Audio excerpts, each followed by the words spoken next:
Welcome to On the Verge. This is Zach Spedden, joined as always by Bob Phelan and Nick Stevens. And on tonight's episode, we're going to take a look back at the month of August and answer some listener questions about the Orioles farm system. Kyle Glazer from Baseball America was scheduled to join us tonight, but due to a last-minute emergency, he could not join us. So his appearance right now is scheduled for next Tuesday. So we'll have a little bit more about that over the next week or so. But for now, we'll get into tonight's episode, which is brought to you courtesy of Mercer Floor and Home Carpet One. Mercer is a third-generation family business that was established in 1959 and is located on Main Street in beautiful, historic downtown Westminster, Maryland. For all of your flooring needs, think Mercer. So we'll start off with an article that's up on BaltimoreSportsAndLife.com now, written by Bob Phelan. And Bob, as always, takes a look at his Down on the Farm segments each week on the site. And interesting trio of names in the On Fire segment this week. Yeah, I've heard of this writer before. He's not too bad, but no. I wrote about it. Yeah, there was interesting names. I like all these guys. I had Michelle Deson, Kyle Stowers, and Zach Peake on the 3-up or the On Fire section. And I feel like these are three guys who, at least for me personally, have really risen their stock over the past month, or really the whole season, this season, and are definitely going to be higher when we go over our top 50 prospect update here for September.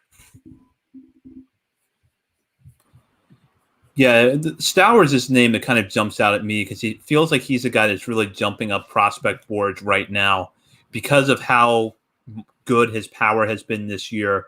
And Bob, you noted that his strikeout numbers are up a little bit this year, but his walks are way up, which you have to take as a good thing. Yeah, I feel like it's combined with the numbers and with what Ryan Fuller said to us when we talked to him a month or so ago.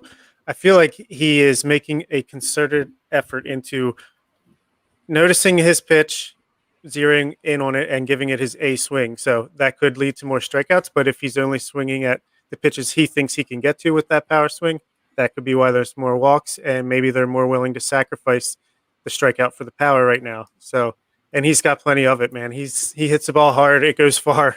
I mean, his swing is like all out. He almost like tumbles over, it seems like, when he gives it his full swing. So it's exciting. Hopefully he can continue that. Maybe the strikeouts can go down a little bit as he gets used to this approach, and the walks can continue where they are.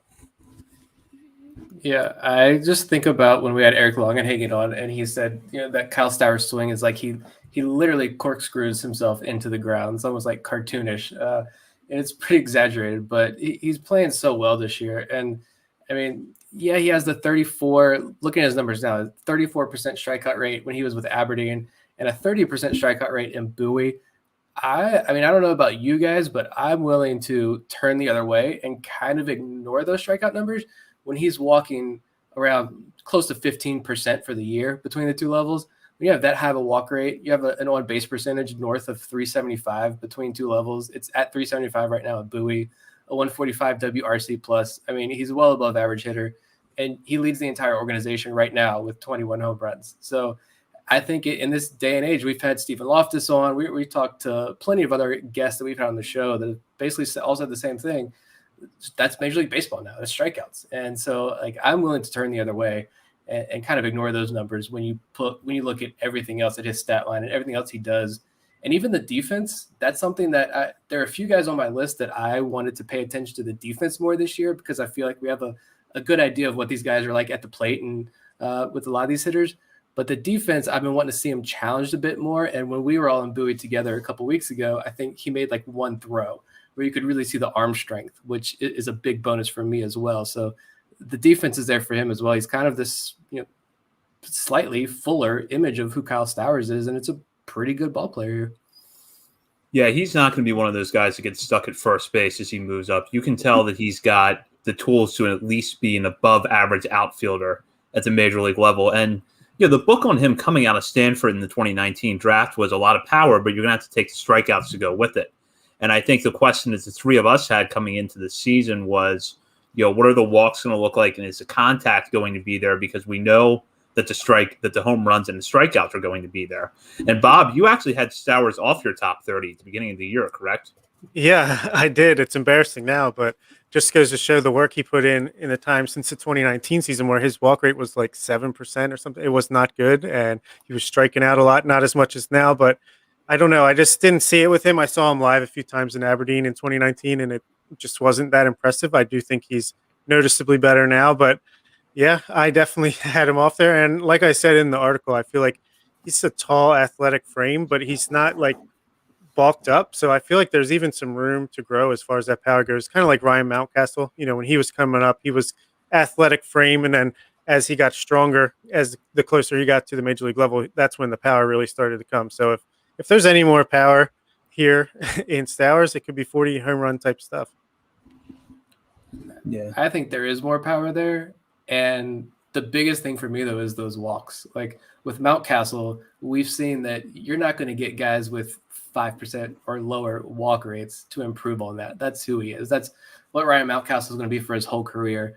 But he's doing enough elsewhere at the plate to become a valuable hitter at the major league level. And he's been hot, especially over the last month or so at the major league level. And if Stowers can do that as well, but he already brings the walk rate to the table, then I think you have a much better player, overall hitter to work with. yeah, I think that's. Oh, go ahead, Bob. I was just gonna say he might not ever have the raw hit tool that Mountcastle has. Seems like he can swing and get to anything and drive it with some exit velocity, but he might be a more complete overall hitter when all said and done.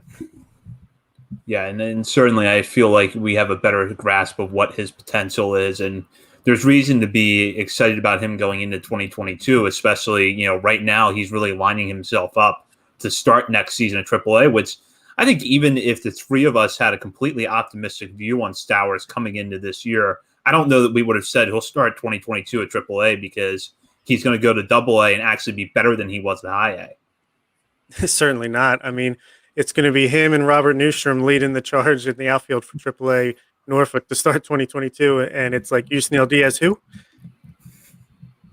Hey, and that's, you know what, that's fine. I was going to make this point, I think, later on when we talk about our top 50 update.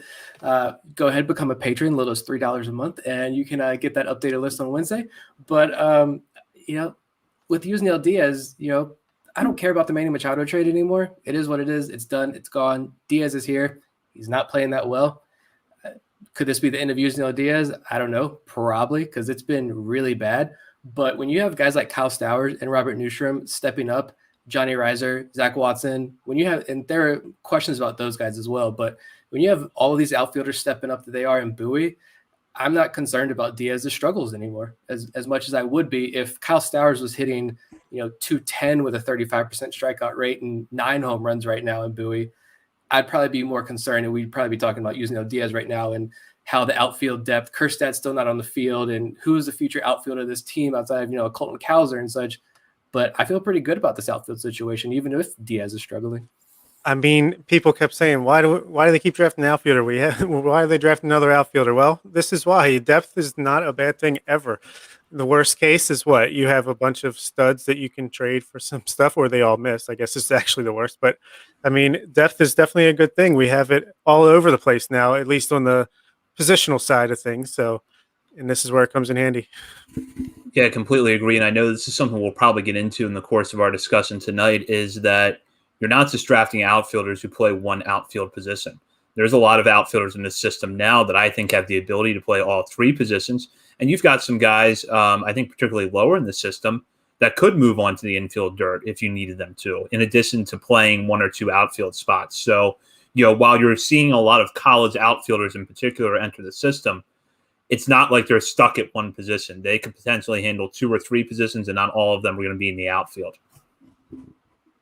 So We'll move on now to talk about really the big story for the month of August, which was the promotion of Adley Rutzman to Norfolk. And so far, Rutzman has not disappointed at the AAA level. Through 16 games there, he's batting .371 with a .943 OPS and a home run. Now, of course, that comes with a small sample size disclaimer because it's only 62 at-bats over 16 games. But at the same time, we know how good of a hitter Rutzman is based on what we have seen so far, including his production at Bowie. So, Nick, I'll just start with you. Are you the least bit surprised that he's basically hit the ground running at AAA? No, I mean this is what he was supposed to be doing. I mean, every national writer, and you're seeing more and more of it, from the Eric Longenhagens to the Kyle Glazers. All these guys, they're getting on shows, they're writing articles about with these midseason updates. When they talk about Adley Rushman, it is more and more concrete that he is the top prospect in baseball. There's zero debate about that right now. And he's showing exactly why in AAA Norfolk. You mentioned it's only 16 games, but I mean, a 158 WRC plus. The strikeout numbers are still pretty low, like 17%. The walk numbers are still in the double digits. He hasn't really shown the power in Norfolk right now, and that's fine. I'm not concerned about that at all. Norfolk is an extremely tough place to hit home run. And the biggest contribution he's making is with the pitchers. I mean, Kyle Bradish has had more good outings than bad ones, I feel like, since Rutzman has come up. Michael Baumann has been better. He hasn't really had the opportunity to be caught by Rutzman. I feel like every time Baumann comes up, except for maybe his last start, Rutzman's playing first base or DHing. But you're seeing growth with the pitchers at the AAA level. And hopefully that includes Grayson Rodriguez here sometime soon. But, I mean, you see everything on the field. He does it all extremely well. And so I think there's no more debate. He is the top overall prospect in all of baseball. And I'm not surprised in the least bit that he's performing this well. And let's not pretend that he's the number one prospect just because, Wander Franco came off the list and there's really no one else competing for that spot.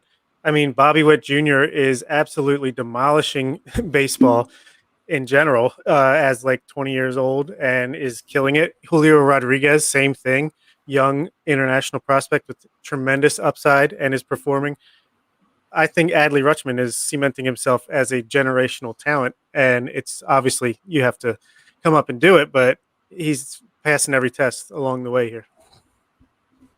Yeah, I do want to get into the pitching aspect of this a little bit more because one of the things that I thought was important for Rutzman to get time at AAA was that he would be catching guys that weren't necessarily your prototypical top prospects. But they had major league time. They might have one or two good off-speed pitches, and that would be important for him to look at. And while I do think it is still important, you both kind of noted this, which is that the guys who are the prospects, Baumann and Bradish in particular, have looked good when Rutzman's behind the plate. Yeah. I've got the numbers right here. We can run through some of these. I mean, and Rutzman hasn't caught all of these outings right here, but I mean, Ofelky Peralta, 3-0, a 3.74 ERA, 17 strikeouts in 21 innings since his promotion to Norfolk. Michael Baumann, a 1.69 ERA in 4 starts. Even Dean Kramer. Let's talk about Dean Kramer. I mentioned a couple weeks ago, I was done with Dean Kramer watching him pitch. It was the outing against Memphis he had a couple weeks ago. And I know the entire Norfolk roster just did not show up to Memphis in that entire series. But Dean Kramer, in the month of August, 15 innings, 14 strikeouts, just 5 walks. He does have a 4.60 ERA. Shout out to Jordan Katz over there on Twitter. He actually asked last night, what was Dean Kramer's ERA with Allie Rushman behind the plate? And it's like a 4.50, but he's not walking anybody, and he's striking out a lot of guys with Rushman behind the plate. Alex Wells, Cody Sedlock. I mean, we can go through the whole list here. Guys are pitching really well. The only issue really on the pitching side of things has been Kevin Smith, and I think that's a whole nother discussion, but the top prospects are pitching pretty well with Rushman behind the plate. And like Vivek said, the Adley effect is real, and that's the truest statement there is right there. It's going to be such a tremendous difference. It's going to be so stark around May of next year when we go from Pedro Severino and Austin Wynns with their bottom 3% frame rate and can't even catch a ball, can't throw anybody out. It's going to be incredible, the difference that Adley's going to make right away. You've seen already, you posted some highlights on Twitter last week, Nick. Even though you're on vacation, he had the ball pop out of his glove, throws behind the runner. He's just incredible out there. He's always in the game. He's never distracted. He's always right in the moment, and his hard work and dedication is paying off. That play was unbelievable. It's just so quick, and it's instinct. He's not thinking about anything out there. He just does it automatically. And there were a lot of times in Bowie too, when you talk about his defense behind the plate. I mean, framing and stuff like that's something I can't really sit here and judge or pretend to, I can evaluate that. But what I can see is when he has runners on first base, his ability, it's just flawless, like perfect execution. And I don't think we're looking at that through orange-colored glasses. It is literally quick, flawless execution of him popping up, throwing it to first base, perfect throws almost every single time. He's made some mistakes, of course he has, but for the majority of the time, perfect throws, right on the line, gunning guys down at second base. I mean, it's like nothing we've seen at the major league level this year, which I know isn't saying much, but So I want to get into a player who we were high on coming into the season, and Bob and I talked about him a lot last week, and that's Ryland Bannon. But I did want to bring him back up just to kind of finalize what he did for the month of August and give Nick a chance to weigh in since Nick couldn't join us last week. 65 plate appearances over the month of August. Bannon hit 10 home runs with 18 RBIs, finished the month with an OPS of 1.194, a 281 average. Now, Bannon, if you've been following the AAA season, has had a rough go of it. Got off to a slow start, got hurt, came back and was pretty bad over the month of July, but caught fire in the month of August. Bob and I talked about this a little bit last week, Nick, but I want to give you a chance to weigh in. Do you think that this, line that we saw over the month of August is just a statistical fluke, or do you think that it's a product of him being healthy finally? I think it's a little bit of a mix of both. I mean, the oblique injury, when that happened, I was watching that game and I still remember it pretty vividly. He just took a mean hack at the plate and instantly threw the bat down, grabbed his side, so grabbed the oblique, and he went straight to the clubhouse. He didn't stop to talk to a trainer or a coach. He immediately went to the clubhouse, and that was bad. And yeah, guys come back from oblique injuries, but I feel like that's an injury that just lingers forever. And you might feel okay to get out there and field, and maybe it doesn't hurt completely when you swing a bat, but there's no way you're 100%. It can take some guys, 2 months, maybe even 3 months to fully heal from that injury. And I think now it's just he's healthy. He's seeing the ball well. The 10 home runs in the month is pretty extreme. I don't think he can do that at the major league level. But I think somewhere in the mix there is where you find Ryland Bannon. And I think for me, he's still only hitting 236 or so over his last 30 days. Yeah, he's walking some. I kind of feel like you might as well just put him up at the major league level and let's see what you got. And if he's got it, he's got it. If he doesn't, you can go ahead and move on. I feel like the same with Yusniel Diaz too, and that both of these guys. Put him up in the major league roster tomorrow. Let him finish out the month and say, can you stay healthy? Can you hit the ball? If not, we're moving on. We have other options, and that's fine. But really, what else can Ryland Bannon do at the AAA level? Yeah, I completely agree. Bring him up Wednesday when the rosters expand, and he has a 150 batting average for balls in play around that for AAA. So who knows how much of an effect that is. So let him get a fresh start, a blank slate on his stat line in the major league level. Let him see what he can do. Obviously, he's got some power. He can take a walk. Just run him out there. Throw him out there with Jorge Mateo, Ramon Urias, and Jemai Jones, and just let the Orioles fans have at least a little bit of fun watching the team for the last month. One thing we heard consistently about Bannon coming into the season is what a tough at bat he is. Doesn't give away at bats, and that's why he gets on base so much. And there was value in that, even if the power never quite came around. I didn't feel like we saw that at all out of Ryland Bannon early this year. But now you're starting to see that again. I feel like that's the most hopeful thing for me. I don't expect him to be a guy that hits 10 homers a month or even 8 homers a month. He's not a prolific power hitter all of a sudden, but the fact that he seems locked in is a good sign to me, and I don't think there's any harm in giving him an extended shot at the major league level over the final month of the season. Give him at bats at DH, third base, second base, and see what he can do. Yeah. And he's made a couple plays too recently at third base that has impressed me. And I was never really a big fan of his defense at third base. I always thought the throws were kind of sketchy. And it's kind of holding your breath when he's making that throw. But you really enjoyed watching him play second base defense. And that's where I thought, with the weakness the Orioles had at that position this year, if Bannon wasn't hurt, I think he definitely would have gotten that first crack before, the Jemai Jones. And we would have had this big Jemai Jones blow up on, Orioles Twitter and such. But I think, you give him the opportunity, and that allows Patrick Dorian to move up to AAA. Let him face more advanced pitching. I want to see what he can do as well. I don't think he's a future starting third baseman for the Orioles either, but he deserves an opportunity. And we've got guys coming up the pipeline. When you talk about Kobe Mayo, Gunnar Henderson, if he moves over to third base, if Westberg's the third baseman, you've got so many other guys. Find out if Bannon can be your utility guy of the future, or you if he can show he can hit a little bit at the major league level, you can dangle him out in the offseason and maybe he becomes a trade piece as part of a package. So, yeah, I think he's reached that point, though, where you got to just go ahead and bring him up at this point. Yeah, so I will throw out Yusniel Diaz real quick because Diaz has struggled to stay healthy this year, and when he's been on the field, has not hit. That continued over the month of August. And I'll just start with Bob on this one. I know we've talked about this a lot.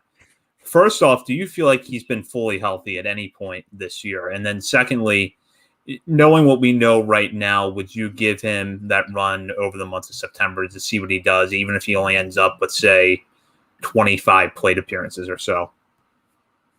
Absolutely not to both questions. I think I've seen him. He can still hit the ball hard. He's still got the same tools, but even seeing him try to run out a ground ball, or even if he gets a single, he's like hobbling to first base. It's clear his turf toe is still bothering him. Always something bothering him. I'm kind of like, until he can just show something, why give him an opportunity? I don't think he's earned it. I think, he's on the 40-man. So if you really want to just have him up there, I'd rather have him get regular at bats at AAA and try to find something here. But I'd give him a shot in the spring.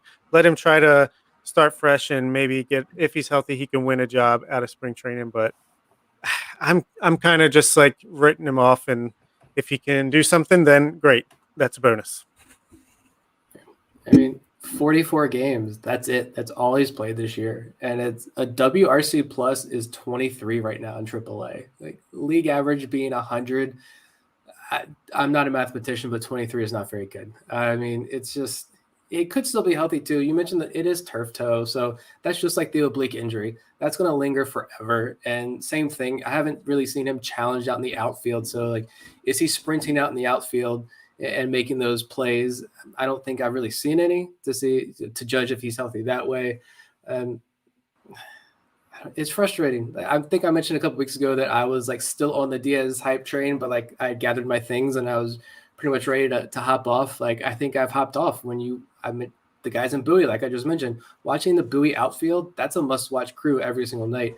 When I watch those guys, I'm just not excited about using El Diaz anymore. If he comes out in spring training next year and he's hot, great, and he gets that opportunity, I'd much rather watch using El Diaz than DJ Stewart out in the outfield right now. Let's roll with that next year. But I don't have much hope anymore for Diaz. When Zach Watson's hitting for more power, it's not good. Yeah. On that note, let's go ahead and transition to Bowie and talk about that outfield. We've already talked a lot about Kyle Stowers, and I'm going to talk about Johnny Reiser a little bit later on in a segment that you can probably see coming from a mile away if you're a regular listener. But Zach Watson's season has been impressive because not only are we seeing him hit, we're seeing him hit for power in a way that I don't think anybody expected him to hit. And on top of that, he's still showing a lot of speed, and he still plays a good center field. And I'm starting to wonder now, is his floor Ryan McKenna with more power? Just kind of throwing that out there. McKenna's showing a pretty good pop, too, this year, at least when he's in AAA. He doesn't have or he might have one major league home run, but he's got 11 in AAA. But, I mean, that's not a bad comparison. I think maybe McKenna might be a little bit better defensively, maybe a little bit faster, but it's along the same lines. And yeah, Vivek says Watson's a potential 2020 guy. Yeah, I could definitely see that. He doesn't walk, but if he's playing a good center field, you're not expecting a ton out of the bat. So worst case, he's a fourth outfielder that can play all three positions and hit for some powers. Not bad. I think it's funny you mentioned the Ryan McKenna with pop comparison when I'm pretty sure, I don't know if it was like our first prospect list show or it was when the break camp rosters came out and we were dissecting like the Aberdeen outfield. I'm pretty sure I said Zach Watson was like Ryan McKenna without the power before the season started. And now he's only Adley Rushman and Kyle Stowers have more home runs in this organization than Zach Watson. Scrawny, tiny outfielder out of LSU. I think tweener, that's the term you've seen a lot with him on like scouting reports. This tweener outfielder, speed guy, stolen bases, that's about it.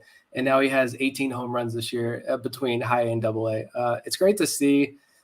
The only thing with Watson for me is that the strikeouts are pretty high and the walks are pretty much non-existent. And like I just mentioned, even with this new player development staff and the emphasis on waiting for your pitch and increasing walk rates across the farm system, It hasn't really worked for Watson yet, I don't think, in terms of like actual producing walks. He's clearly getting his pitches, that's for certain, and he's driving them into the outfield. He even had a hit on Sunday that I really enjoyed watching. I mean, I don't know the exit velo numbers. I wish we had more access to that data, but it was a hard hit. It sounded hard on the MILB TV feed. It was past the lunging third baseman. It was a solid single in the 5.5 hole. Love that kind of hitting, but the walk rate scares me. When he's like a career on base percentage under 300, that's kind of rough for me. And that's the only thing that sets me back just a little bit with Zach Watson. I just wonder if you get him on that Joey Ortiz program in the offseason, not bulk him up because you still want that speed to play, but just strengthen him up a little bit, maybe, add a little good weight to his frame. And maybe he can be like that Adam Jones. I mean, he never really walked either, but if he can hit 20 home runs and play a decent center field, steal a couple bases, I mean, maybe that's a role he can play. Obviously, it would be a poor man's Adam Jones, but it's something. Yeah, I see what Nick is saying. I would like to see the strikeouts drop a little bit and the walks go up. I don't know what effect that would have on his power, but that is something that I would like to see a little bit. I will throw this out there, though, because this kind of takes me by surprise when you consider how little Zach Watson walks and for how much power he's hitting for. 21 steals and 27 attempts, which is a good number. And I know that, we could probably spend a whole show talking about whether or not stolen base has any value at the major league level right now. But to have that tool in your back pocket, as we've seen with Cedric Mullins this year, that's still going to go a long way. So the fact that Watson's still putting up those type of stolen base numbers without walking a lot and hitting for power when he does make contact, for me, is a good sign. Yeah, absolutely. And I'd like to talk about Terrin Vavra for a second here, since we're in AA, because he came back off the IL missing a good solid, 2 months with the back injury, and he's just picked up right where he left off. Who knows how long that was bothering him when he went in that slump before he hit the IL. He's, as the word is, hitterish. He knows where to hit it, and he hits it hard. He hits it right where they're not. And I want to see what you guys think, if he's going to get about a month in AAA here, or you think they'll move him up or keep him in Bowie for the rest of the season for the playoff push? It's a tough I think you're going to see a lot of guys go ahead and stick in Bowie who are in there. Maybe you move Grayson Rodriguez up. I mean, there's some rumors apparently going around Twitter right now, but I think go ahead and just keep this core in Bowie and let them win together. We've talked about that on the show, I think, before. I know there's discussion about that. How important is winning at the minor league level? I think I want to say you guys talked to Johnny Reiser. You touched on this subject with him last week. I think it is a little bit important, and it's good for these guys to go out there and win together, win that championship, and then take that attitude with them up to Norfolk, up to Baltimore as they move up the ladder. And with Vavra, I don't see any harm in go ahead and keeping him around for the playoff push. And if you want to send him to Arizona, that's great. You can go ahead and do that as well. And even he may not even need that extra time in Arizona if you can work with him individually in Sarasota or something.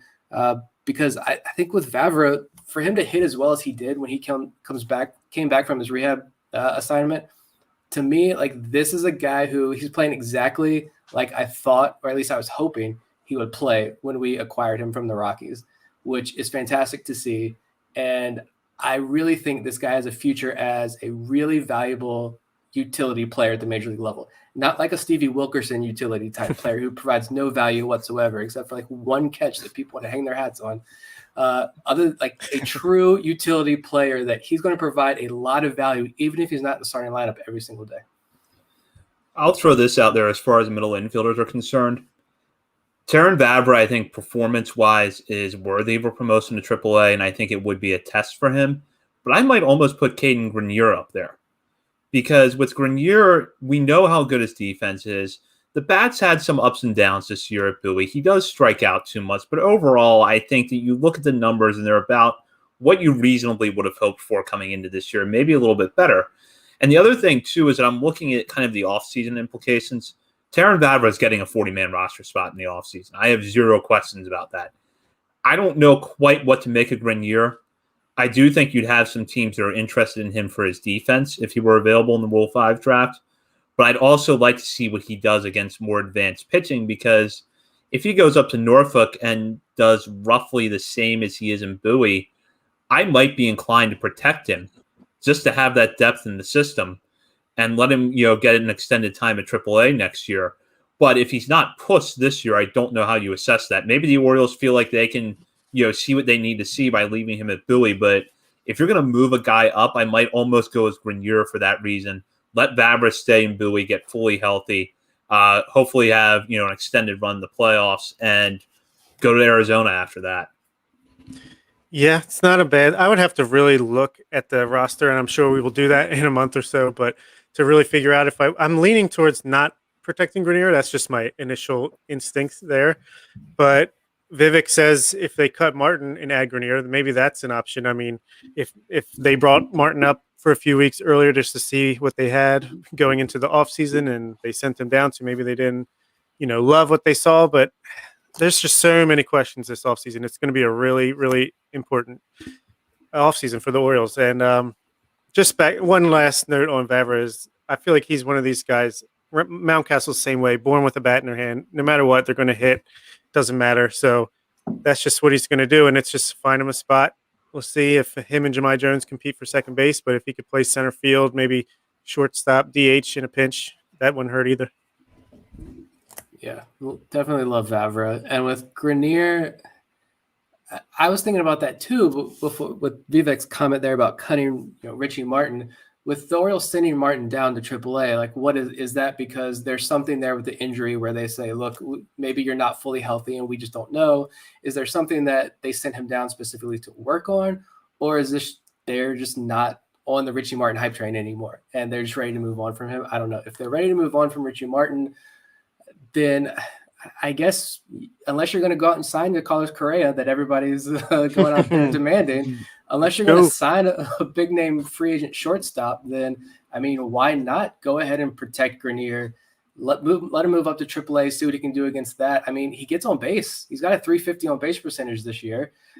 So walk rate's good. The power's been pretty good, so showing some strength. The defense is, I don't know, I'm not going to say like Gold Glove caliber, but it's really, really good defense.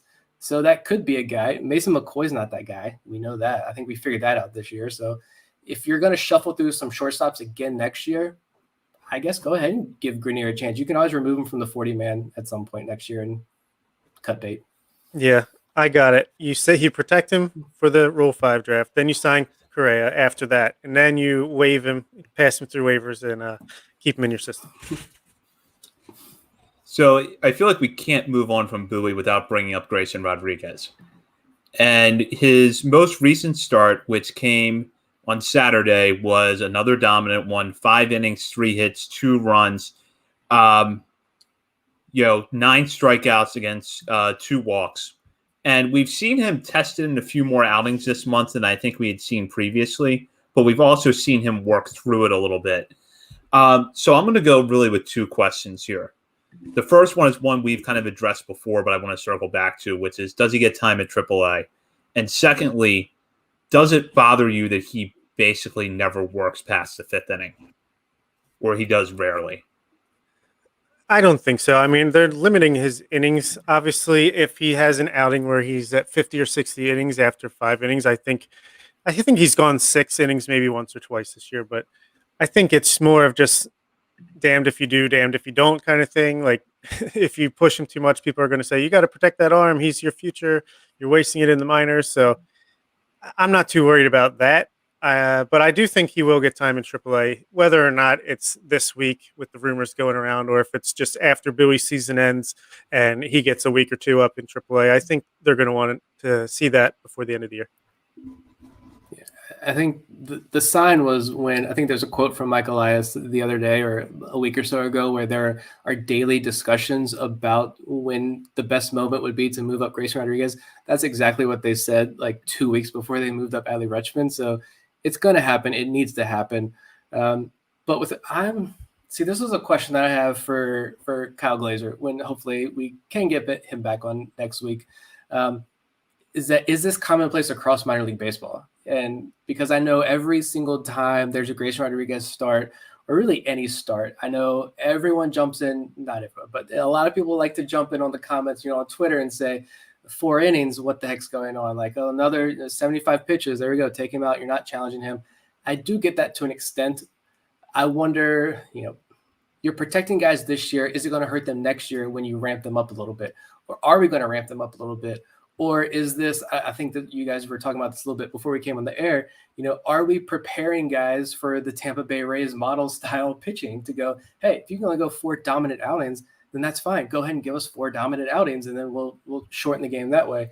But his last outing, I went back and watched a little bit of it today since I wasn't able to watch his last start. But it was the perfect outing, I think, in my opinion, because he got into so much trouble early, walk, home run to start things off. Second inning, really got into trouble again, and you thought, here we go. This is another 2-3 inning outing for Rodriguez. They're going to pull him, go ahead and protect him, but they didn't. And he finished the second inning with 3 straight strikeouts, and then it was just 3 straight outs in the third inning. Go to the fourth inning, same thing, 3 straight outs. Fifth inning, 3 strikeouts. I mean, that's what you want to see him challenge, and he lived up to that challenge. So I think if you want to move him up, I think moving him up after that start would be perfect timing. Yeah, I'll just say what I said about Adley Rutzman before he was promoted to AAA. I'm good with him going there. I think performance-wise, he's earned it.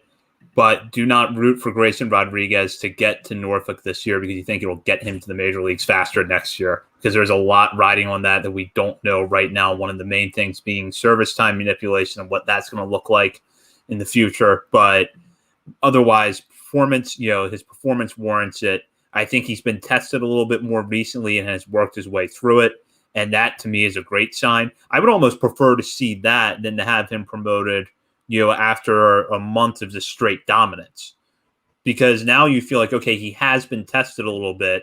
It seemed like AA hitters might have been, catch up to him a little bit, and he worked his way through it. Yeah, and get his feet wet in AAA. So to me, that just makes me feel more confident that he will be brought up around the first time that he's eligible in 2022, as long as, he starts off doing pretty well. You would see him in May, June at the latest next year. So the sooner he gets up to AAA, same with Adley, that just means that they're planning on getting them to the major leagues as soon as possible while being smart about it too. I mean, if we can end the final 3 weeks there of the season, AAA season, Michael Baumann, Grayson Rodriguez, Ofelke Peralta, Kevin Smith in this starting rotation, I mean, we're right there. We are on the verge of the talent coming up to the major leagues. And it's, I don't know. At the same time, though, I am worried. Like, do you really want to challenge him over those last 2 weeks of the season, maybe 3 weeks? Do you want to push him up and say, all right, go attack AAA hitters now for 3 starts and give it a little bit more? That's the only concern I would have. And I know most Orioles fans would probably say, please stop talking. Yes, challenge him right now. But and I get that as well.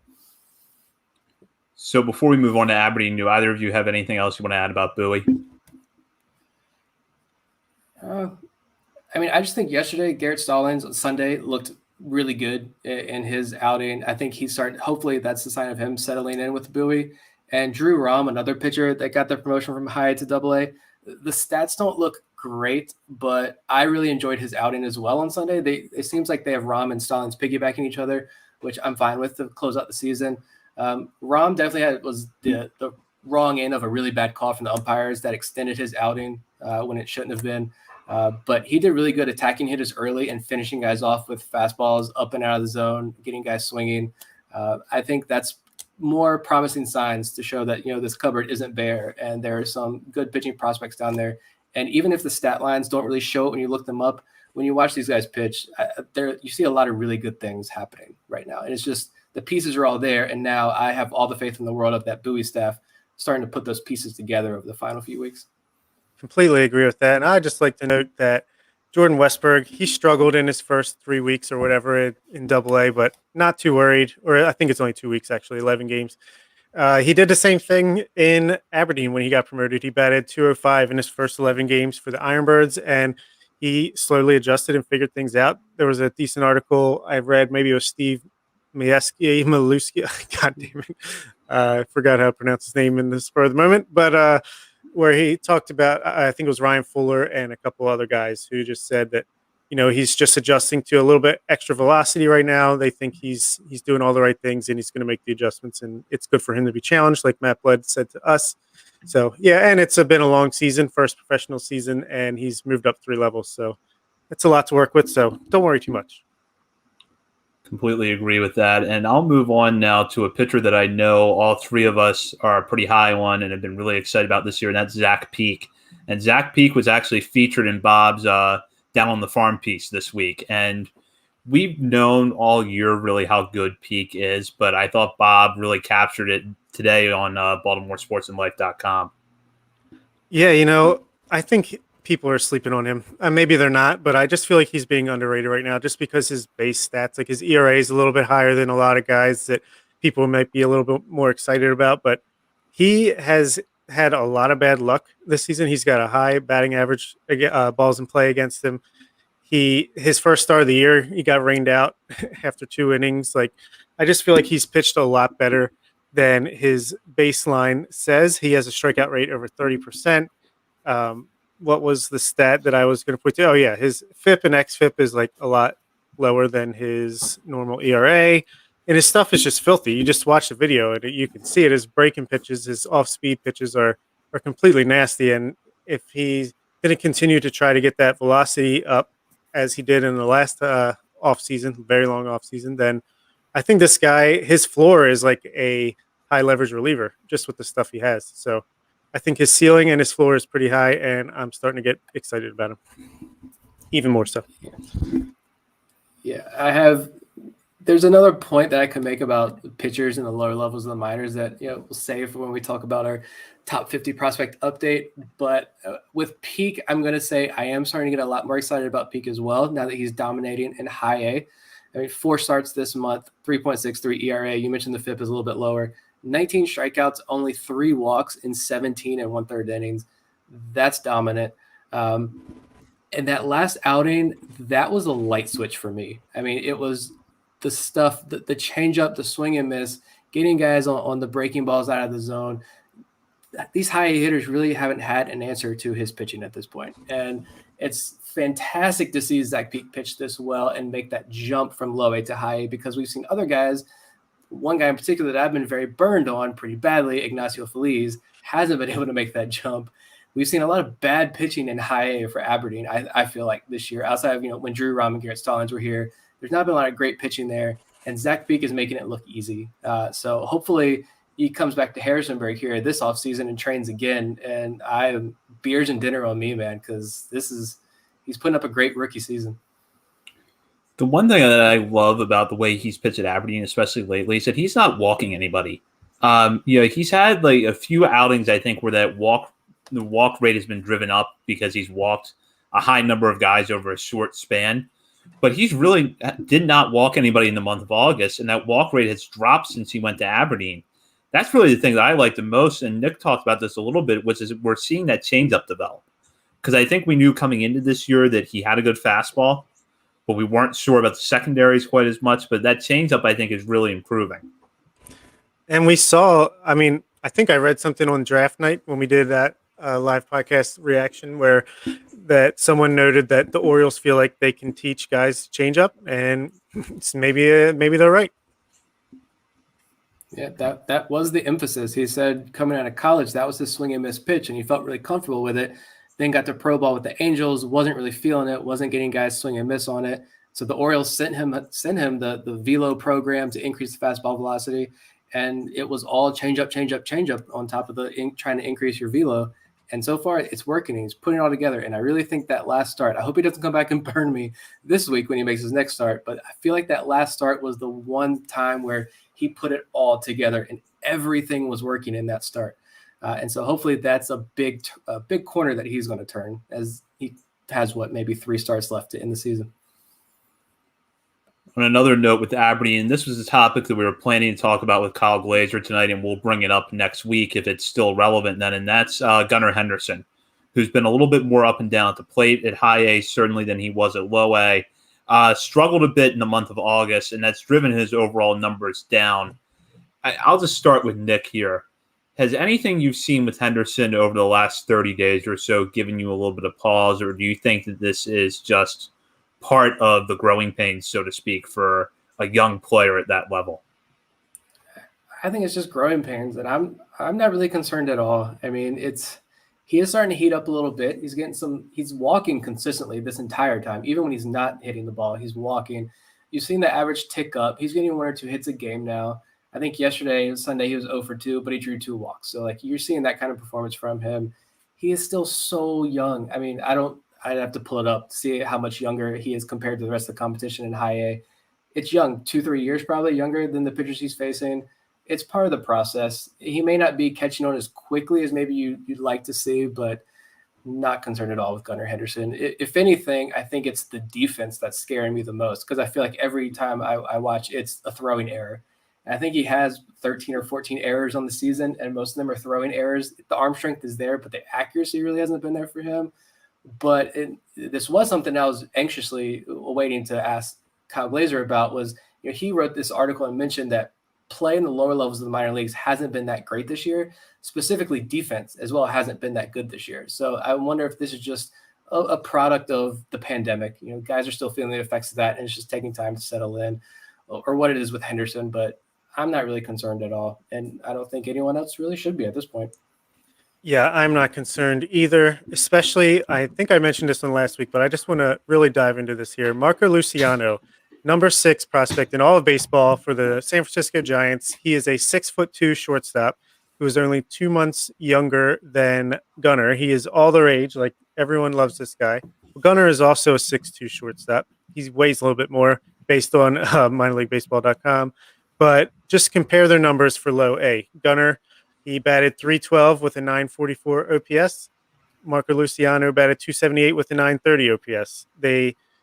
Marco played in low A a little bit longer. He got 70 games there, whereas Gunnar only got 35. But moving up to high A, Marco Luciano is batting .229 with a .599 OPS, 5 walks to 37 strikeouts. Gunnar Henderson is batting .217 with a .704 OPS and 33 walks to 78 strikeouts. So at least when you compare the 6'2" shortstops that are top 100 prospects, Gunnar wins out in that realm right there. Yeah, I agree with both of you guys. I don't think that there's anything really to be too alarmed by here. At the end of the day, you're still looking at a young shortstop who has a ton of power from the left side of the plate that has played against older competition this year and generally did well against older players at the alternate site from what we heard last summer. And I've been concerned about the defense too, but I would rather that the arm accuracy be the issue than the arm strength. Because if you go back to when Ryan Mountcastle was developing on the left side of the infield when he was young, it was all about the arm strength. That was always the big question mark, and that was why, one of the reasons why ultimately I don't think he stuck at shortstop or third base. With Henderson, I think if they can just harness it a little bit, and maybe this is something that as we, get settled into a more normal routine in baseball going forward, you can target a bit, which is, okay, you've got the arm strength to make those throws from the hole, but you've got to find a way to be more accurate. There is part of that development. There may also just be times where you got to the ball, but you don't have a shot of throwing the runner out. Just hold on to it. Yeah, it's little things like that I think you can improve with younger players. Yeah. And one other thing, too, that I just thought about is that this is his first full season of minor league baseball. 2019 was the half season, getting your feet wet in the GCL, then now the FCL. Last year, it was all at Bowie at the alternate site. I wonder how much an effect this 20-year-old kid who's being challenged for really the first time in his career, he's being really challenged, and he also is learning to adjust to this grind of traveling, the weekly travel for minor league baseball, and just the day-to-day grind of being a professional baseball player now in the minor leagues, when we know, even though Gunnar Henderson got that big signing bonus when he was drafted in the second round or whatever it was a couple of years ago, it's still a grind for these kids. And so for him to learn that as he's continuing to grow up socially and physically and all of that as well, I wonder how much of a role all that plays into it as well. Fantastic point. And yeah, I mean, it's got to be a learning experience. Hopefully he can take away some from it. But at the end of the day, what gives me faith that he's still going to pan out is just you look at his swing. I mean, it's beautiful. It's fast, bat speed. He can drive the ball anywhere. So yeah, not too worried. But hopefully he can end the year on a hot streak and give a positive note to go into the offseason with. So Vivek just asked a question over YouTube on the live stream. is Aberdeen considered a pitcher's park? And Bob, I believe you actually pulled the park effects recently, and got into that a little bit. Yeah, let me pull that up real quick. I think it is, from what I remember. Goodness gracious, where did I post that? Buying time. I think it was. Oh my God, the WhatsApp group is too busy. We have too many people in there commenting. I did hear that. I don't know if it was a podcast, another Orioles podcast, or an article I was reading. So apologies if this was like on your show and I'm not remembering correctly. But I feel like I did hear that where someone had said like Orioles hitters have said like Aberdeen is kind of like a death park for hitters. Like it's extremely hard to hit the baseball there. So I mean, if that could play a role as well. But I mean, it's like Bob mentioned, that swing is just so beautiful that I mean, it's going to play wherever he plays eventually when it all clicks for him. Okay, I found it. Thank you for vamping there. Yeah. It is in the 77th percentile in runs, the 59th percentile in home runs, and the 93rd percentile in batting average for balls in play. So, yeah, extreme pitcher's park. Yeah, and I think we were anticipating that with the move of High A from Frederick to Aberdeen, we would see that a little bit, but it's definitely been in play this year.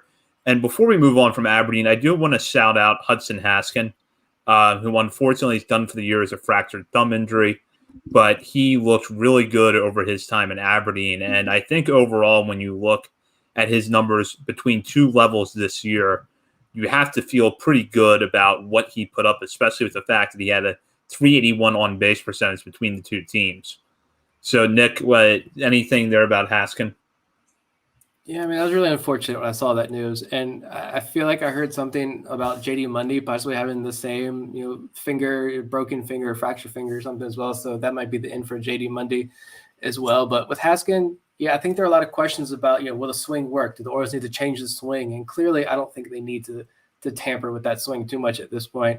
I think it performed pretty well, pretty admirably. He finished the year in High A, 25 games, good walk numbers, good on base numbers, 115 WRC plus. Defense was pretty solid. I think it was a good first season for him.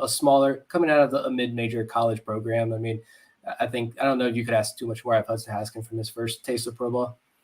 Completely agree. I mean, I don't think he really raised his stock much or lowered his stock much. I think he pretty much held firm with what we thought about him. And another guy who I think could add some strength to his frame in the offseason and add some power. He already has a little bit, but add some power and maybe he could draw more walks, but he is one of these Brett Cumberland types that can get hit by pitches. I think he's got 18 on the season. So any way you can get on base, you got to do it. Yeah, and we'll have a little bit more on Aberdeen in our final segment, as I know that Nick has someone there that he wants to talk about. But we'll move on to Delmarva now, where the big storyline of the month was the flood of promotions from the Florida Complex League, headlined by Colton Cowser, Kobe Mayo, Connor Norby, Reed Trimble, and John Rhodes, and Billy Cook, who we talked a little bit about last week. Connor Pavloni was in that mix as well. So a lot of talent from the 2021 draft class and Kobe Mayo, who the Orioles took in 2020, go up to Delmarva. And so far, so good for those guys, especially Mayo, who I think continues to really ascend up the prospect rankings for the Orioles. I'll just start with Bob here. Mayo we forget that Mayo sometimes is still a teenager. Because he looks much older out there, much more mature out in the field than his age suggests. But what have your impressions been of him? I've been super impressed by Kobe Mayo. I mean, the power is real. I can't imagine he's like 18, 19 years old, so he's only going to add more to that. I mean, sky's the limit. The arm is strong as could be. It looks like he makes the plays at third base. Like, I think this is definitely one of these potential top 50 type prospects down the line in a couple of years for the Orioles. So super happy with him. And yeah, I was surprised he even got called up to Delmarva, and he's having success there as well. So good on him. Yeah, I feel like when we had Matt Blood on, he made it seem like Kobe Mayo is probably going to finish the year, spend the whole year at the Florida Complex League because he is so young, and you have these college draft picks probably going to bypass him. They move him up to Delmarva, but I think he kind of forced the Orioles' hand there. You got to move him up with his performance in the FCO. But my thing with Kobe Mayo is, I'm going to say this, maybe I'm crazy for saying this. I don't care. I honestly believe it. I think Grayson Rodriguez, he is a special talent. Adley Rushman is a special talent. And I'm also placing Kobe Mayo in there as a special talent in this system. I don't know what it is, but like I have feelings when I watch him play. Finally getting to watch him on camera in Delmarva, like I feel things, and it's positive things. And I truly believe this is a special kid that I'm excited to watch him grow. Yeah, I was just restraining. Sorry, Zach. I was just saying I was restraining myself. I kind of feel the same way, and it's very different when you get to see these guys on video compared to just reading the stat lines. And we'll talk about someone else along the same lines in a minute. I saw Delmarva a few weeks ago, and I got to see Mayo in person. And the first thought I had, and to be clear, I'm not making a player comp. I'm just noting really more than anything the way that Mayo is built. I looked at him and thought, that's a young Chris Bryant on third base. He's got that kind of build. And right now, when I watch him play third, I'm impressed by the footwork. Bob noted the arm strength, which is really good. And I think that, over time, we're going to see how he fills out and how agile he stays as he grows. But right now, from what I see, I think he has everything you would want from a major league third baseman. And as long as he can, stay, keep his good footwork, move quickly to the ball, and that arm strength, I think, is always going to be there for him. I think he'll stick at third. Now, there's a lot of questions there, but based on what I see right now, I think he could stick at third base. Yeah, and just like Chris Bryant, he could do third base, left field, get in where you fit in type of stuff. And you're not the only person I've heard compare him to Chris Bryant. Actually, a non-Orioles prospect analyst I saw comparing him to Chris Bryant as well. So that's pretty darn exciting right there. Yeah, I've enjoyed watching him play defense as well. Smooth plays, strong throws, accurate throws. I think a lot of plays that you see guys in the low minors typically muff or throw away, he's not doing that. He's doing all the little things right. And small sample sizes for sure right now. He's a long way to go in his development. He's only 20, I believe, still. But I couldn't hold my excitement with Mayo. I can do that with other guys and pick holes at them. But with Mayo, like I feel that there's something there. I can't explain it. It's there. I hope it pans out. Same way we kind of feel about Gene Pinto, I believe, on the pitching side. Yeah, we do love Gene Pinto, and we'll talk about him in a minute. And I want to throw this out, a listener question from David Adams. And he just wants a general sense of what we've learned so far from the promotions and any surprises. So I'll just kind of throw this out to both of you. What has stood out to you, aside from Kobe Mayo, who we just talked about, what has stood out to you with the players that were promoted there from the Florida Complex League last month? For me, I think just general thoughts. There's some guys like John Rhodes who I definitely want to see a lot more of, but I got flashes of, okay, I see what the Orioles saw in him. And I'm very intrigued by John Rhodes. I want to see a lot more though. Billy Cook has been kind of fun. Colton Cowser, like I love Colton Cowser. I love this pick.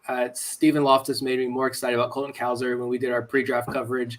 And I'm so glad the pick was Cowser. But I want to see him challenged more. I think Delmarva's the low A, I think is still too easy for him. I wouldn't mind seeing him go ahead and just push him up to high A. Let's see what he can do. Norby's a hitter for me. That guy, hitter is the correct term. I don't know how else to describe him.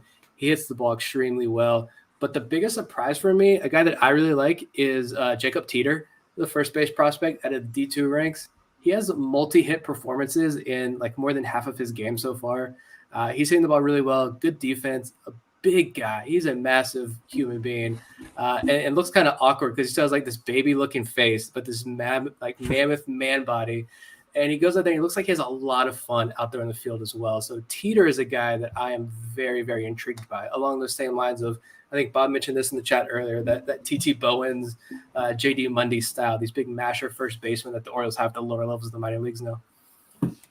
Yeah, I'd say what stands out to me is that you can tell that they acquired a lot of guys with great approaches at the plate. I mean, you look at the walk to strikeout ratios, and it's pretty darn good. Colton Cowser, 9 walks to 6 strikeouts. Connor Norby, 5 walks to 9 strikeouts. Dante Williams, 6 walks to 8 strikeouts. The list goes on and on. So I just you can see the athletes that they targeted and the approach that they have, and it makes me confident that they can work with these guys and get them to where they think they need to be. Yeah, I think if there has been a little bit of a surprise for me, kind of what Billy Cook has done, looks like he's going to be a fun player to watch. I admittedly did not know much about him coming out of Pepperdine, but he has been fun to watch so far. And then Bob talked about this with the strikeout to walk. Colin Burns has as many strikeouts as he has walks, and that's 4 over 9 games. And that's another, up the middle talent that I think, if nothing else, gives this organization depth. Great defense out of him too. He doesn't strike out much. He can walk a little bit. He's got doubles power. Yeah, definitely a guy who, when we drafted him, I was like, I don't really know what's going on here, but just the more I learn, the more I like.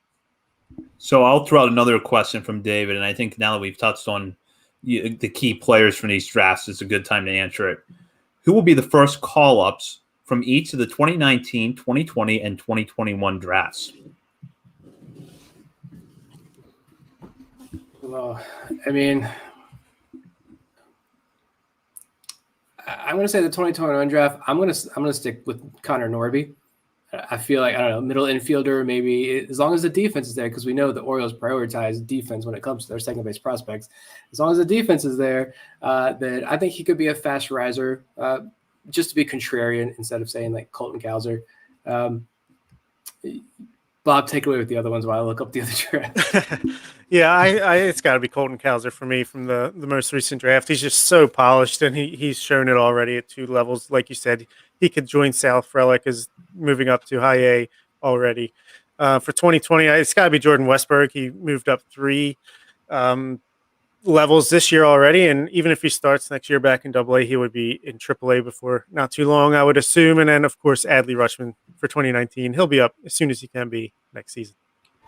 Yeah, my picks are exactly the same as Bob's. There's always that little bit of what if, because I wonder if Joey Ortiz had stayed healthy this year and had continued to produce the way he was. I might have picked him before Rutzman for the 19 draft. But now that, we know that Ortiz is going to have to work his way back from a shoulder injury, I would take Rutzman there, Westberg for 2020, and Colton Cowser for 2021. I don't think Connor Norby is going to be too far behind, but if I had to guess right now which one gets there first, I would say Cowser. Yeah, I agree. Rutzman definitely has to be the 2019. And 2020, yeah, you look at it, Kershaw hasn't touched the field yet. Hopefully he will soon. Good news there. Hudson Haskin, the injury set him back a little bit. Servidio's injury, Carter Baumler with the Tommy John, and then Kobe Mayo being so young. It's got to be Jordan Westbrook from 2020. Before we move on from Delmarva, I'll bring up Gene Pinto. If the three of us, could fight over a player that we like the most, it would probably be Gene Pinto. And he really showed why over the month of August. And so I'll start with Bob here. Thoughts on Pinto? I mean, it wouldn't translate to a podcast, but I just want to, my jaw hit the floor, just falling over him. I need to, cool myself off. No, he's amazing. I just love watching him pitch. He works fast. He never throws a lot of pitches in the 5 innings he gets in. Usually he doesn't walk a lot of guys. He doesn't give up many hits. He strikes out a bunch. I just love the pitches and how they work and what they do. And I think the sky is the limit. I think this guy could be the number 2 starter behind Grayson Rodriguez in 4 years. What if Gene Pinto was the main piece of that trade? That was Jose Iglesias, right? I get confused as well. Yeah. What if Gene Pinto was the main piece and Garrett Stallings was the throw-in? 5-6 innings. Looking at his August start, 6 innings, 4 2/3, 6 innings, 5 innings, 5 innings. No more than 2 runs in a single outing. Not walking anybody. High strikeout totals. The only thing I mentioned this earlier. The only thing that still scares me is that Ignacio Feliz scarred me. And I know Ignacio Feliz is not a guy who was supposed to have any success whatsoever, being the 3rd player taken in the minor league phase of the Rule 5 draft. That guy's not supposed to sniff high A. 3 organizations before he turned 21. But same with Zach Peake. Yes, I was super excited about Zach Peake, but I held back a little bit just because I want to see what he can do in high A. That's the only thing with Pinto. I feel like I was probably the low man on our list with our new updated list on Gene Pinto. I'm willing to send him up 20 more spots once he gets to high A. If he can pitch this well, I am fully on board. But that is my only hesitation with Pinto at this point. Pinto, what's impressive for me is that he's only 20 years old. He's not going to turn 21 until January, and he is just dominating at low A right now. And just to give some context here, over the month of August, he pitched 21 2/3 innings, walked 3 batters, struck out 23, .83 ERA.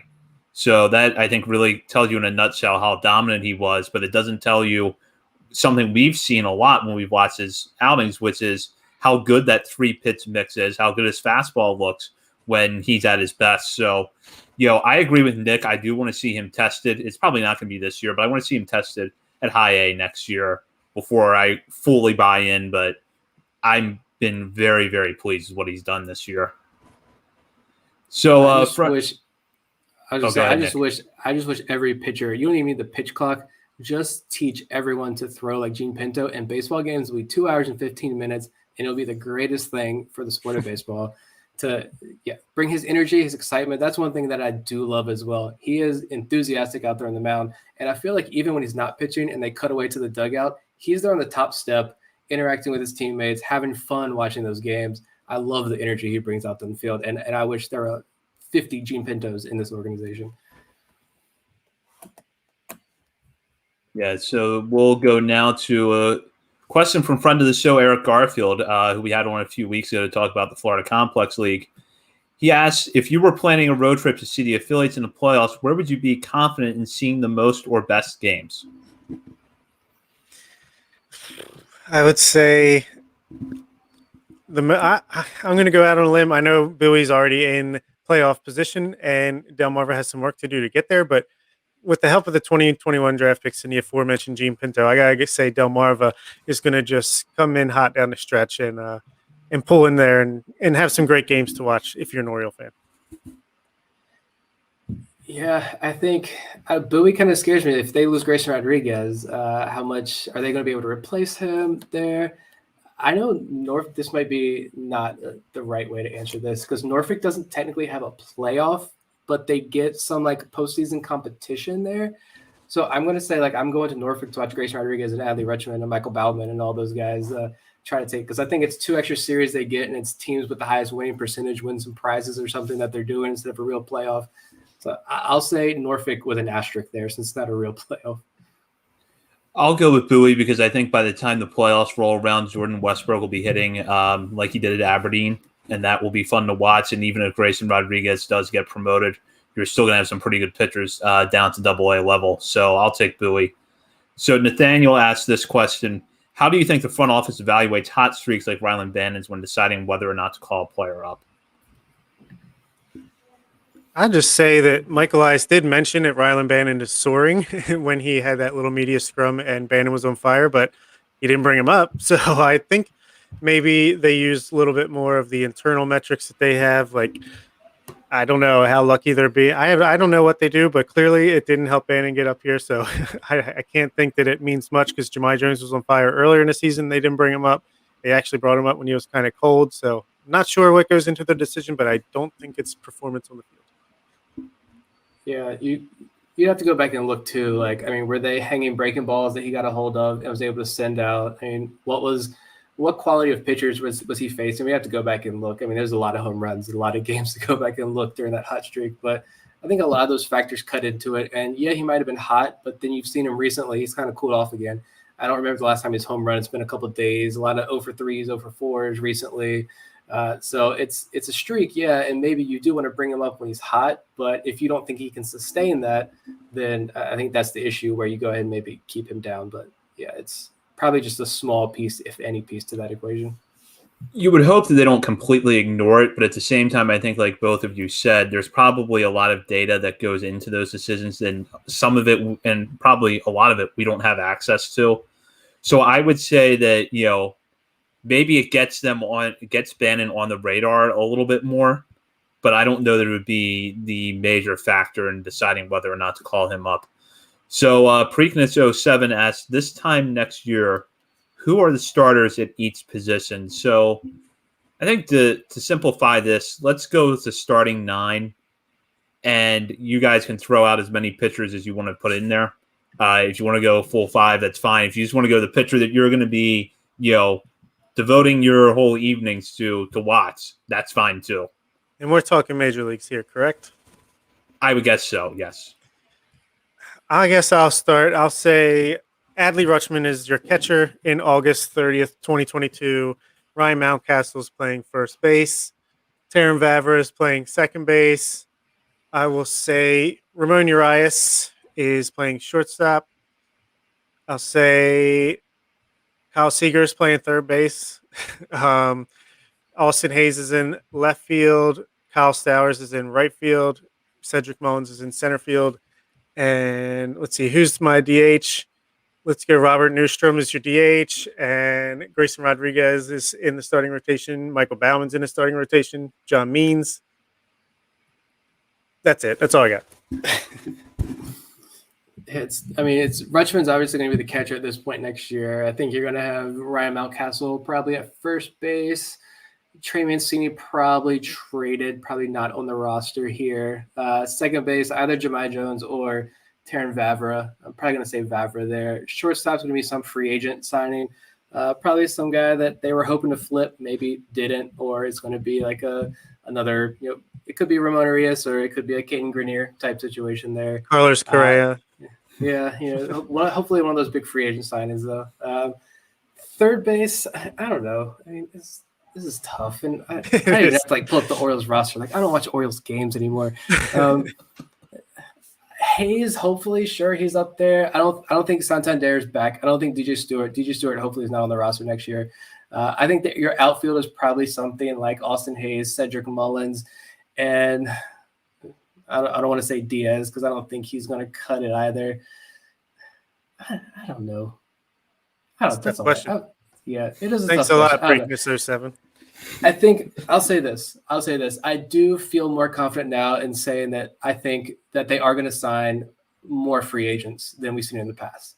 Maybe I know a lot of Orioles fans will probably they're not going to believe until they see it. I do think the Orioles go out and sign a few more free agents.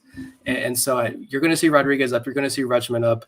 You're going to see Bauman up. You're probably going to see Kyle Bradish. You're going to see a lot of these guys make at this point next year on the active roster. And times are going to be better, hopefully, because could you imagine the conversations if Kyle Bradish comes up and he is a bust and Kevin Smith is a bust and all these relievers are a bust and we're still sitting here trying to find a starter to work behind John Means. I got depressed again and I want to move on.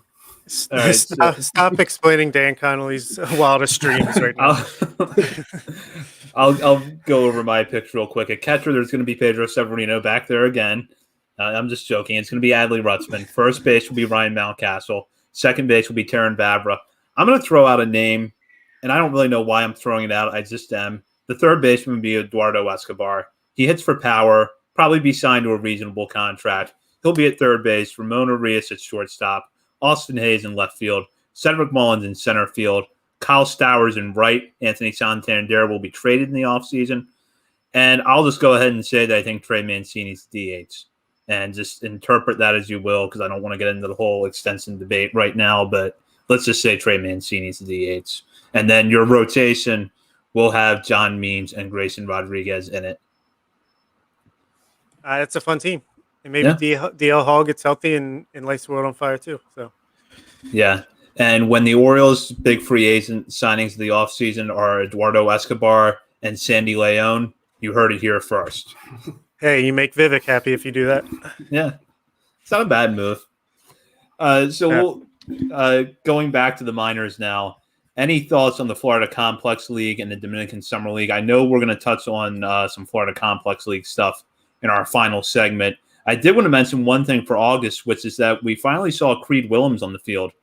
He made his debut in the month down at the Florida Complex League, has appeared in 6 games so far. This is an 18-year-old, years away, but if you listen to our draft coverage, you know that he's a guy that I think 3 of us are intrigued by a little bit. Catcher who has some power from the left side. The Orioles were able to sign him away from a commitment to TCU by going over slot in the 8th round. So that was something of note. After the promotions took place, the Florida Complex League saw at least one notable debut.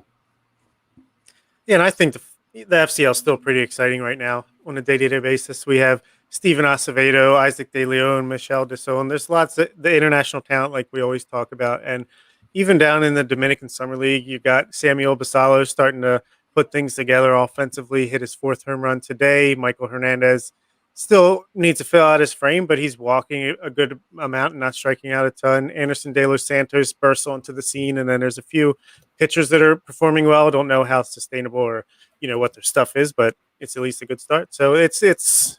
I think they are pretty pleased with what's going on with the two teams in FCL and DSL this year, if you were to ask them. Yep, for sure. I mean, I think for me, the things that stick out are definitely Michel Deson continues to put up big numbers. I mean, just follow Eric Garfield. We had him on the other week to talk about it. Follow his feed. Great videos there. I love seeing Deson continue to rake and hit well and field well. And for me, the other big one is Isaac De Leon. I feel like there was a lot of early struggles, a lot of sub 200 batting average for much of the season. And now I think he's hitting close to 300. I want to say 295. Yeah, so just under 300. I mean, that's solid. He's continued to tick up. That's going to be a really fun one for me, I think. The pitching, like you mentioned, that's harder to get a read on because we don't know what guys are throwing and stuff. I will say I've been kind of disappointed in the numbers from Luis Ortiz. But again, that's, we're not able to watch those guys on a daily basis. So it's a lot harder to kind of evaluate that, but you're seeing good numbers, and Trenton Craig as well. A lot of good numbers from the 20th round draft pick this year. So he could be an exciting name that I know a lot of Orioles fans are picking him as kind of their sleeper prospect from this draft class. De Leon's a guy that's been interesting to me for a while. He was brought over from the Marlins in the Richard Blyer trade during the 2020 season. Listed at 6'2", 170, so he's going to get bigger, may outgrow shortstop. But, as Kobe Perez said in an article that Joe Trezor wrote before the season, and I'm paraphrasing here, but he mentioned that, Johnny Peralta was someone that many people believed would move off shortstop when he was in the minor leagues, and he had like a 15-year career in the major leagues. So De Leon's got an interesting skill set, and, as Nick mentioned, he's really turned it around with the bat. And I think now, if nothing else, he's a guy we can count on seeing in Delmarva on opening day next year. As long as everything, he stays healthy. So definitely a guy that intrigues me. Yeah, and he's got smooth actions out there at shortstop. He might outgrow it, but at least pertains well to if he has to move, he can, do an efficient job wherever he ends up. So we'll move on now to our final segment where we talk about the player that's not on our top 30 list that has stood out to us recently, whether it's been a good game, good week, or a good month, which we've gotten into a lot tonight. And I'll go with my pick, and that's Johnny Reiser, who we had on our show last week. Reiser, he talked about this a little bit, which was the slump he got into at AA Bowie, particularly over the month of July, was really the first slump of his professional career. And he battled his way out of it in August, batting .305 and .885 OPS and 3 home runs. He homered on the game on August 28th against Erie. So Reiser, we know he's a good athlete from watching him in the outfield, hitting again. So that's my pick for this week. I love the grand slam he hit the other day, and I was really upset that I could not join you guys on Monday night because I really enjoyed that interview. Reiser seemed like a pretty cool, laid-back guy, and a guy who just gets it. I feel like he gets hitting. He understands this process. And I'm really pulling for him. My guy is Lamar Sparks, another outfielder. It's been extremely hard for me to contain my excitement when I watch Lamar Sparks play because I've waited like 4 years to watch him play. And he's one of those reasons why I just love minor league baseball so much, because he's someone that is probably not supposed to make it after all these injuries. But since he's been promoted to Aberdeen, he has an OPS of over 1,000 right now, hitting over 300. 7 games last week. He hit a home run, a double, a triple, walked 4 times, 846 OPS. The magic may run out with Lamar Sparks. We'll see how high it can go. But right now, whatever keeps this spark alive, there we go. Keep doing it. I mean, it's just fun to watch this guy overcome some serious injuries and continue to play well at the lower levels of the minor leagues. So I'm happy for him. Yeah, absolutely. And I had someone ask me, is Lamar Sparks, is Gene Carmona, are these guys prospects? And it's like, I don't know. Let's see. I'm happy that they're performing, and hopefully it continues. And if, say, he starts at AA Bowie or at least gets there next year and still performing, then, yeah, he's back on the prospect radar. So just kind of like a hold and evaluate later type of situation, but I'm happy for him. And I have an outfielder as well. It's the previously mentioned Michel Deson. He batted .563 with a .588 on-base percentage and a .750 slugging percentage for a .1338 OPS with 4 runs, a home run, 5 RBIs, and a stolen base in 16 at-bats over the past week. And I think he could ultimately end up being even though Taron Vavra's in our like top 10 to 12 range of our top 50 prospects list, Deson could end up being the highlight of that trade, which was already a steal, even if he wasn't in it. And he could potentially be a 5-tool center fielder who does everything. His walk rate is at 9%. Could get a little bit higher, but he doesn't strike out a ton, and I'm excited about him. Yeah, certainly a lot of reasons to be excited about Deson, and he has hit well. And that Givens trade, more than a year out now, still looks really good for the Orioles. So before we wrap up tonight, we do want to shout out our Patreon subscribers. And Bob, who has joined us? We unfortunately missed it last week. Apologies for that. But we'll now get the last 2 weeks worth of subscribers a shout out in the air. Yeah, absolutely.